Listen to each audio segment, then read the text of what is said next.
মান ইজ্জত কে আপনি? আমার শুনতে হবে। কথা বলতে দে। আমার নাম অয়ন। আপনারা যেটা ভাবছেন আমি ওর প্রেমিক না। ওর সাথে আমার কোনো সম্পর্ক নেই। আমার একটা পরিচয় আছে, আমি একজন ফটোগ্রাফার এবং ফটোগ্রাফির সুবাদে ওর সাথে আমার পরিচয় হয়েছে। আপনাদের মেয়ে আপনাদেরকে অনেক কিছু বলতে পারে না, ওর হয়ে আমি আসলে এই কথাগুলো বলছি। ও একজনকে ভালোবাসে এবং সে ভালোবাসার মানুষের জন্য আসলে পালিয়ে গিয়ে, কিন্তু দুর্ভাগ্যবশত ওর ভালোবাসার মানুষটি ওর সাথে অন্যায় করে ওকে ছেড়ে চলে গেছে। একা দাঁড়িয়েছিল এই মানুষটির জন্য। ওই সিচুয়েশনে গত 3 দিন আমি ওনাদের বাসায় ছিলাম। ওনার বাবা মা আমাকে নিজের মেয়ের মতো করে রেখেছে। আমার ওই সময়টার মধ্যে ফুল সাপোর্ট দিয়েছিলেন। এবং সব থেকে বড় কথা কি আঙ্কেল, ওনা খুব ভালো একটা মেয়ে, ওর ভুলটা বুঝতে পেরেছে। আয় মা, এমনটা আর করিস না মা। সরি মা। Thanks brother. কি রে অয়ন? হ্যাঁ, কি করতেছিস এখনো বাসায় যাসনি? না ভাইয়া, তুমি তো জানো লাস্ট কিছুদিন যাবো এত বেশি বিজি ছিলাম যে 2টা এক্সিবিশনে ছবি সাবমিট করার ডেট ফেল করেছে। এইবার চাই না এমন কিছু হোক। জমা দিবি? কোথায়? পপে?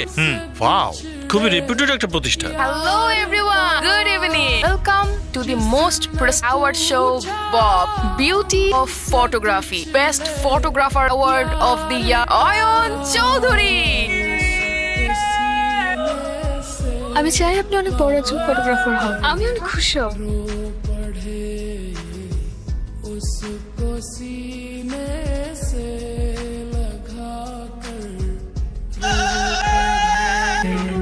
নতুন মাফ করে দাও প্লিজ, ভুল হয়ে গেছে। আমি পারছি না তোমাকে ছাড়া রাখতে। আবার তোমাকে হারানোর পর বুঝতে পেরেছি তুমি আমার লাইফে কি ছিলে। সরি, আমি প্রত্যেকটা মুহূর্তে তোমাকে ফিল করেছি। আমাকে মাফ করে দাও প্লিজ। আজকে আসতে হলো না আপনার, আজকেই আসতে হলো। একটা দিন আগে আসা যেত না? প্রত্যেকটা দিন আমি ভেবেছি যে আপনি আসবেন। কতটা মিস করেছি আপনি কি জানেন? আপনি আসেন নাই। আমি আপনাকে ভালোবাসি। ভালো তো আমিও বাসি, তো একটা রিয়েলাইজ করতে আমার একটু সময় লেগে গেছে। তাই আমি আসলে তোমাকে এখান থেকে নিয়ে যেতে। চলো আমার সাথে। সম্ভব না। আমি না এখন যে সিচুয়েশনের মধ্যে আছি সেখান থেকে আপনার সাথে যাওয়া সম্ভব না। কেন সম্ভব না? কি করবো বলেন? আমি আমার বাবা মাকে একবার কষ্ট দিয়ে দিয়েছি, সেম ভাবে আবার কিভাবে কষ্ট দিই? আমি আপনাকে ছাড়া থাকতে পারবো না। কিছু করার না, আপনি চলে যান। যান, যান।